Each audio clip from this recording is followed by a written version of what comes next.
মালকচুটা বেটে নিয়েছি আর মুসুরির ডাল দিয়ে এটা আজকে পিষে নিয়েছি এর মধ্যে। তারপরে এখন দেবো রসুন, দেবো পেঁয়াজ, দেবো আগে পেঁয়াজ দিলাম,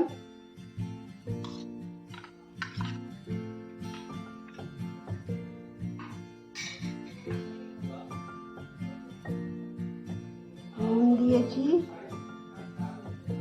2 চামচ নুন দিয়েছি,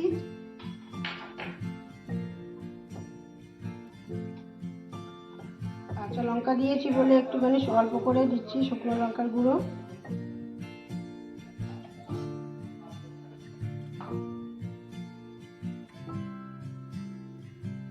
হলুদ দিচ্ছি,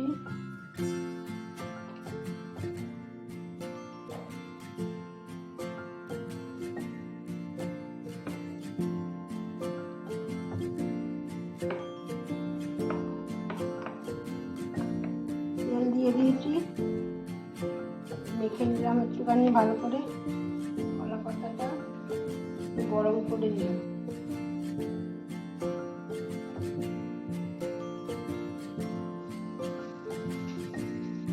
একটু নারকেলও বেটে দিয়েছি, ওই ডালের সাথে নারকেল রসুন সব বেটে দিয়েছি।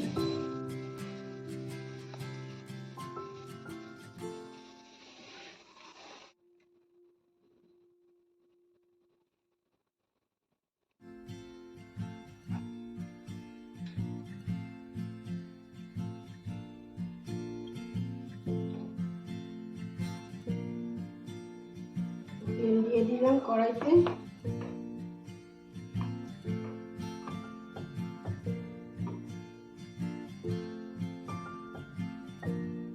ঢাকা দিয়ে দিলাম, আস্তে আস্তে হোক। পাতুরিটা হয়ে গেল, এখন নামিয়ে নেব। কলা পাতার মধ্যে ঢেলে নিয়েছি, এবার খুলে দেখছি কেমন হয়েছে দেখুন।